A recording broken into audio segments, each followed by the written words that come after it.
नमस्कार. स्वादिष्ट रेसिपीजमध्ये आज आपण बनवणार आहोत चॉकलेट कुल्फी. अतिशय सॉफ्ट आणि क्रीमी अशी ही कुल्फी तयार होते. चला तर मग रेसिपीला सुरुवात करूया.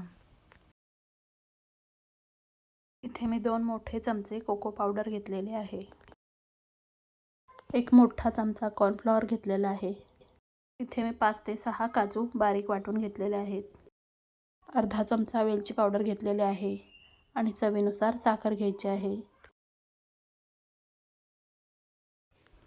आता कॉर्नफ्लॉवरमध्ये थोडंसं पाणी घालायचं आहे आणि याची एक पेस्ट बनवून घ्यायची आहे. आता आपली कॉर्नफ्लॉवरची पेस्ट बनवून तयार आहे. त्याच पद्धतीने कोको पावडरमध्ये सुद्धा आपल्याला थोडंसं पाणी घालून घ्यायचं आहे आणि याची सुद्धा एक पेस्ट बनवून घ्यायची आहे.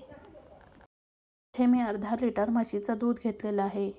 ते आता आपल्याला व्यवस्थित तापवून घ्यायचं आहे. मध्ये हे दूध आपल्याला सतत ढवळत राहायचं आहे, म्हणजे ते तळाला करपणार नाही. आता जेवढं आपण हे दूध घेतलेलं आहे त्याच्या निम्मा होईपर्यंत आपल्याला हे दूध आटवून घ्यायचं आहे.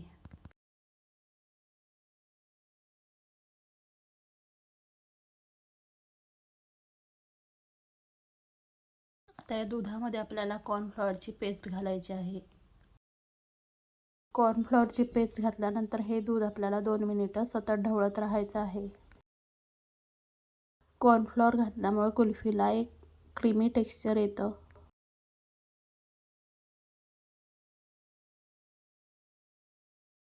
दूध तापवत असताना पातेल्याच्या कडेला जी साय तयार होते ती सुद्धा आपल्याला पळीच्या साहाय्याने काढून घ्यायची आहे. आता या दुधामध्ये आपण जे बारीक काजू वाटून घेतले होते ते घालायचे आहेत. काजूमुळे कुल्फीला एक रिच टेस्ट येते. काजूची पावडर घातल्यानंतर दूध आपल्याला व्यवस्थित ढवळून घ्यायचं आहे. आता या दुधामध्ये मी वेलची पावडर घालणार आहे. वेलची पावडर घातल्यानंतर हे दूध आपल्याला व्यवस्थित ढवळून घ्यायचं आहे.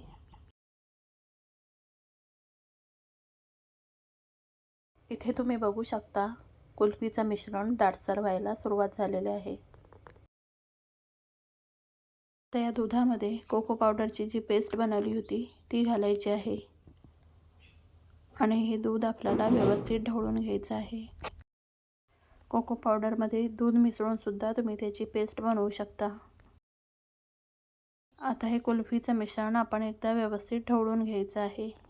मंद गॅसवरती अजून थोडा वेळ हे कुल्फीचं मिश्रण आपल्याला शिजवून घ्यायचं आहे.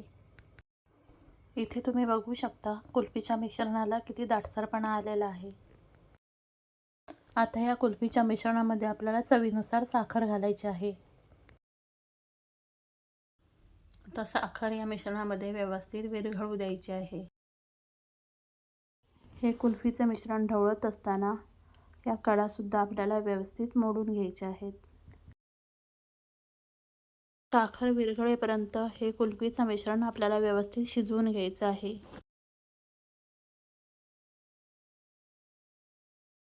आता यातली साखर पूर्णपणे विरघळलेली आहे. आता आपण गॅस बंद करायचा आहे आणि आता हे कुल्फीचं मिश्रण थंड व्हायला ठेवून द्यायचं आहे. आता हे कुल्फीचं मिश्रण व्यवस्थित थंड झालेलं आहे आणि तुम्ही बघू शकता याला किती दाटसरपणा आलेला आहे. आता हे कुल्फीचं मिश्रण आपल्याला कुल्फी मोल्डमध्ये भरून घ्यायचं आहे. जर तुमच्याकडे कुल्फी मोल्ड नसतील तर हे कुल्फीचं मिश्रण तुम्ही एखाद्या डब्यामध्ये भरून फ्रीजमध्ये ठेवू शकता. अशाच पद्धतीने मी सगळ्या कुल्फी मोल्डमध्ये कुल्फीचं मिश्रण भरून घेणार आहे.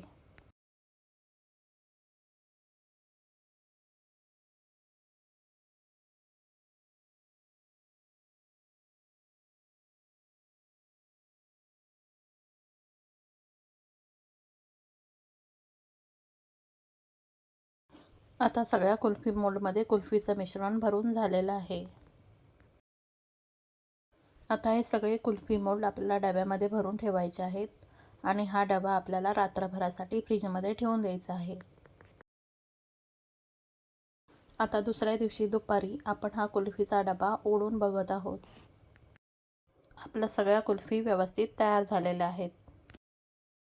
कुल्फी मोल्ड आता काही सेकंद आपल्याला पाण्याखाली धरायचे आहेत किंवा मग थोडा वेळ असेच बाहेर ठेवले तर ही कुल्फी सहज निघतात. इथे तुम्ही बघू शकता कुल्फी मोल्डमधून कुल्फी किती सहज बाहेर निघाली आहे. दरवेळी बाहेरून कुल्फी आणण्यापेक्षा जर आपण घरीच अशा कुल्फी बनवल्या तर त्या मुलांना नक्की आवडतील. या उन्हाळ्यात या प्रकारची कुल्फी तुम्ही नक्की करून बघा. मुलांना त्या आवडतील. आणि जर तुम्हाला माझी रेसिपी आवडली असेल तर व्हिडिओला लाईक आणि चॅनलला सबस्क्राईब करायला विसरू नका.